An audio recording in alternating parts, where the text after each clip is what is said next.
Hi everyone, Sandhya this side. तो आज का दिन सैटरडे है। थोड़ी थोड़ी ड्रिजलिंग हो रही है और हवा थोड़ी कम है यहाँ पे, तो मैंने सोचा क्यों ना एक अच्छा सा वीडियो बनाया जाए आप सबके लिए। तो हमने जैसे कि पिछले वीडियो में बातें की थी, बेसिकली हमारे बारे में, मतलब हमारा फ़्लाइट का सफ़र कैसा रहा इंडिया टू वेलिंगटन, और क्या क्या मतलब प्रॉब्लम्स आ सकती हैं अगर आप एक बच्चे के साथ ट्रैवल कर सकते हो। और उन उन सब चीज़ों के लिए मैंने आपको कुछ कुछ टिप्स भी बताए थे।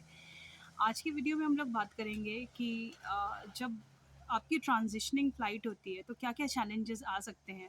जनरली जब आप ट्रैवल करते हैं इंडिया टू वेलिंगटन या ऑकलैंड, तो आपकी डायरेक्ट फ़्लाइट तो होती नहीं है, तो आपको ट्रांजिशन करके ही आना पड़ता है। तो सब चीज़ें जो मैं आपको बताऊँगी, मैं अपने सिचुएशन के अकॉर्डिंगली बताऊँगी, अपने केस को आगे लेके बताऊँगी। तो हमारे केस में जैसा कि मैंने पहले भी बताया था कि हमारी ट्रांजिशनिंग फ़्लाइट थी। हम लोग इंडिया में बैंगलोर से सिंगापुर, फिर सिंगापुर से क्राइस्टचर्च, और क्राइस्टचर्च से हम लोग वेलिंगटन आने वाले थे। तो ऐसी हमारी ट्रांजिशनल फ़्लाइट थी। तो जब हम लोग बैंगलोर से सिंगापुर पहुँचे, तो हमें पता चला कि जो हमारी अपकमिंग फ़्लाइट है सिंगापुर टू क्राइस्टचर्च, वो ऑलरेडी वहाँ से उसने टेक ऑफ कर लिया था। तो हालांकि वो हमारी प्रॉब्लम नहीं थी, वो एयरलाइंस की प्रॉब्लम थी, क्योंकि एयरलाइन ने जब इंडिया से स्टार्ट किया था तो थोड़ा लेट स्टार्ट किया था, जिसकी वजह से हम लोग सिंगापुर थोड़ा देर में पहुँचे। तो हम लोग तो काफ़ी घबराए हुए थे कि क्या होगा, कैसे सब चीज़ें मतलब मैनेज होंगी। कनेक्टिंग फ़्लाइट है, ये भी नहीं है कि वो फाइनल डेस्टिनेशन है वेलिंगटन या ऑकलैंड। तो ये सब चीज़ें हमारे दिमाग में थी। लेकिन जैसे ही हम लोग फ़्लाइट से नीचे उतरे, तो हमने देखा कि हमारे एयरलाइंस के ही कुछ लोग वहाँ पे खड़े हुए थे, और उन्होंने हमें जल्दी जल्दी दूसरी टिकट्स पकड़ाई और हमें बताया कि मतलब जो हमारी नेक्स्ट कनेक्टिंग फ़्लाइट है वो एक्चुअली निकल चुकी है। तो उन्होंने हमें जो टिकट्स दिए वो दूसरी कनेक्टिंग फ़्लाइट के दे दिए, जो कि कम से कम 1 घंटे बाद थी। तो वो सब चीज़ें सुन के हमें काफ़ी राहत मिली। और साथ ही में उन्होंने हमें जो टिकट्स दिए थे वो थोड़े चेंज हो गए थे। अभी हमें सिंगापुर टू क्राइस्टचर्च नहीं जाना था, अभी सिंगापुर टू ऑकलैंड हो गया था हमारा, और ऑकलैंड टू हमारा वेलिंगटन। ऐसी हमारी कनेक्टिंग फ़्लाइट थी। और साथ ही में एक और बढ़िया चीज़ उन्होंने क्या किया था कि उन्होंने हमें कुछ फूड कूपन्स भी साथ में दे दिए थे एज़ अ कॉम्पेंसेटरी कॉम्प्लीमेंट। तो वो फूड कूपन्स हमने जाके बर्गर किंग में हम लोग गए, और 2 लोगों के खाने के लिए it was like more than enough. तो that was also a good thing. और क्योंकि 1 घंटे का लेओवर था, तो हमने सिंगापुर का थोड़ा-थोड़ा मतलब एयरपोर्ट अच्छे से देखा हम लोगों ने। काफ़ी बड़ा एयरपोर्ट है, हालाँकि हम सब सब चीज़ें नहीं वहाँ पे देख पाए। बस ऐसे ही घूमते-फिरते कैसे 1 घंटा निकल गया पता नहीं चला। तो मैं यही आप सबको बताना चाहती हूँ कि इन केस ट्रांजिशनिंग फ़्लाइट है आपकी और किसी कारण कनेक्टिंग फ़्लाइट आपकी डिले हो जाती है, तो घबराइए मत, क्योंकि प्रॉब्लम तो आपकी तरफ से कुछ नहीं हुई है, प्रॉब्लम्स फ़्लाइट की तरफ से हुई है, तो वो उसको ज़रूर ही कॉम्पेंसेशन करेंगे in the form of something, जैसे कि हमारे केस में हुआ। अब बहुत सारे क्वेश्चंस ये आते हैं काफ़ी सारे लोगों के दिमाग में कि भैया हमारा जो कस्टम्स होंगे कहाँ होंगे? कौन से स्टेशन में होंगे, कौन से इंटरनेशनल एयरपोर्ट में होंगे। तो हमारे केस में क्या था, हम लोग सिंगापुर टू ऑकलैंड जा रहे थे, फिर ऑकलैंड से वेलिंगटन। तो ऑकलैंड में हम लोग पहली बार कंट्री एंटर कर रहे थे, तो हमारे जो कस्टम्स वगैरह हुए वहीं पे सब चीज़ें हुई हमारी। तो क्या प्रोसेस था वहाँ पे, जब हम जैसे ही ऑकलैंड एयरपोर्ट में उतरे, तो सबसे पहले हम लोग को इमिग्रेशन ऑफिसर के पास जाना पड़ा। उन्होंने हमारा पासपोर्ट चेक किया, उन्होंने हमारा वीज़ा चेक किया, हमसे रीज़न पूछा कि हम क्यों आए हैं ऑकलैंड। वो सब चीज़ें बताने के बाद हाँ, और एक और चीज़, अगर आपके साथ बच्चा है तो आपको एक बड़ी सी लाइन में नहीं लगना पड़ता इमिग्रेशन के, तो आपको एक प्रायोरिटी लाइन दे दी जाती है। अगर आपके साथ साथ छोटे बच्चे हैं या तो बूढ़े बुजुर्ग हैं, तो वो भी एक अच्छी चीज़ है। They are like trying to understand your situation. तो हमें भी प्रायोरिटी क्यू क्यू मिल गई थी, तो फिर हम इमिग्रेशन की उस लाइन में लग गए थे। फिर हमारा इमिग्रेशन हुआ। इमिग्रेशन होने के बाद सेकंड चीज़ आपको क्या करना पड़ता है, आपको लगेज कलेक्ट करना पड़ता है। तो फिर हम लोग लगेज काउंटर में गए, हमने अपने पूरा लगेज कलेक्ट किया। लगेज कलेक्ट करने के बाद जो थर्ड प्रोसेस होता है वो कस्टम्स क्लियर करना होता है, और वो सबसे मेन चीज़ होती है। तो हमारे केस में क्या था कि हमारी जो ऑकलैंड टू वेलिंगटन की फ़्लाइट थी, वो ऑकलैंड में पहुंचने के बाद 1 घंटे के बाद थी। और ऑकलैंड में ही हमें कस्टम्स सब चीज़ें क्लियर करनी थी। और जब हम कस्टम्स की लाइन में लगे तो वहाँ भी एक काफ़ी बड़ी क्यू थी, हमें लग नहीं रहा था कि हम लोग नेक्स्ट कनेक्टिंग फ़्लाइट पकड़ पाएंगे। तो कस्टम्स में जनरली क्या होता है, अगर आप कुछ फूड आइटम्स लेके आए हैं तो यहाँ न्यूजीलैंड में क्या होता है, उनकी चेकिंग की जाती है। बहुत सारे प्रोहिबिशन होते हैं, क्या आप लेके आ सकते हैं क्या नहीं लेके आ सकते। तो अगर आपने डिक्लेयर किया है, जो आपको डिक्लेरेशन कार्ड मिलता है फ़्लाइट में, तो जब आप अपने डेस्टिनेशन में पहुंचने वाले होते हैं उसी के टाइम पे मतलब आपको वो डिक्लेरेशन कार्ड भी दे देते हैं। तो डिक्लेरेशन कार्ड आपको फ़्लाइट में ही फ़िल करना होता है। और जब आप अपने डेस्टिनेशन में पहुंच जाते हैं, जैसे कि हमारे केस में it was not a destination, लेकिन हम लोग ऑकलैंड में इंडिया में एंटर हो गए थे। तो ऑकलैंड में हम लोग का कस्टम्स हुआ, जो भी हमने ट्रैवल डिक्लेरेशन किया था वो उसमें हमने फ़ूड डिक्लेयर किया था, क्योंकि हम छोटे मोटे फ़ूड के आइटम्स तो लेके आए थे कि जब हम लोग 15 दिन तक होटल में रहेंगे तो हम लोगों को तो उतना पता नहीं होगा आसपास की जगह में कहाँ पे होटल शॉप्स होंगे, इंडियन चीज़ें मिलेंगी कि नहीं।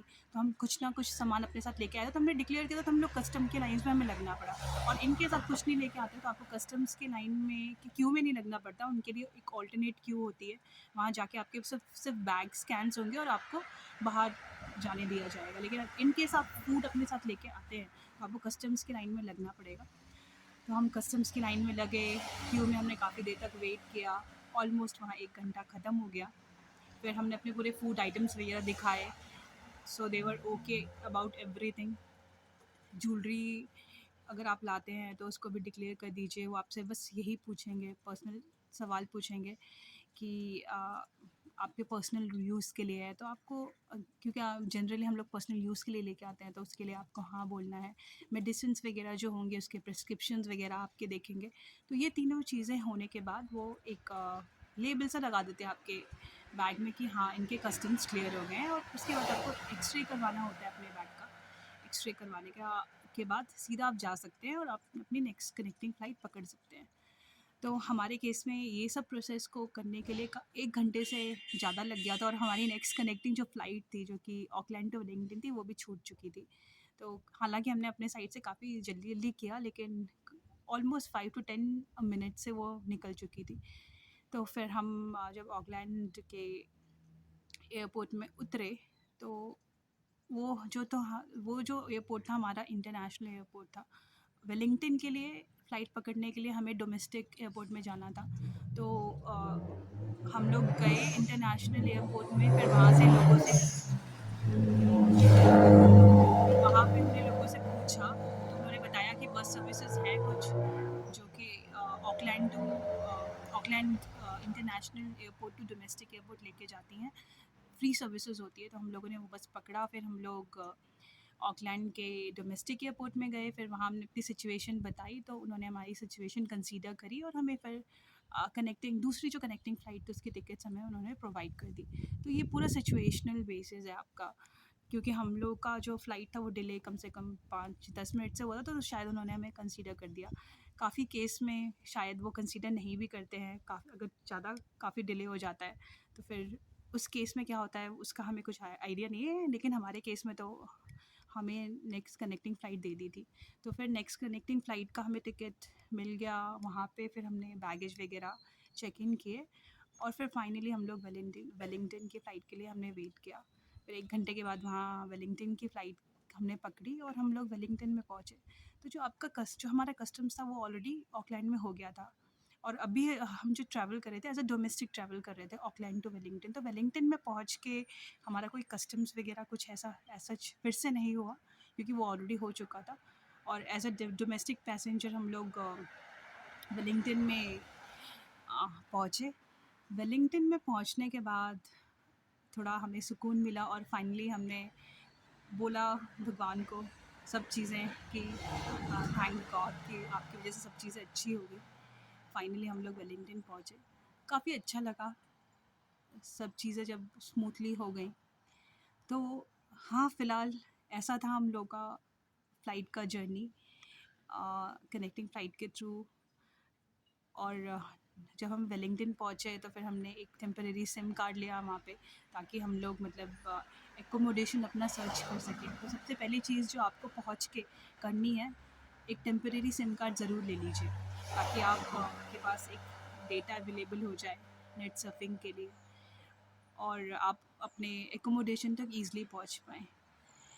इसके अलावा और भी बहुत सारी चीज़ें हैं जो कि मुझे लगता है आप लोग के साथ शेयर करनी चाहिए। जब हम इंटरनेशनल एयरपोर्ट के बाहर थे, जब हम डोमेस्टिक एयरपोर्ट के बाहर थे वेलिंगटन के, तो हमें कुछ आइडिया नहीं था कि हम लोग क्या बुक करें, कौन सी कैब बुक करें, यहाँ कैसे सर्विसेज होती हैं, कौन कौन से एप्लीकेशन यूज़ होते हैं। तो हम लोग बहुत न्यू थे उन सब चीज़ों से।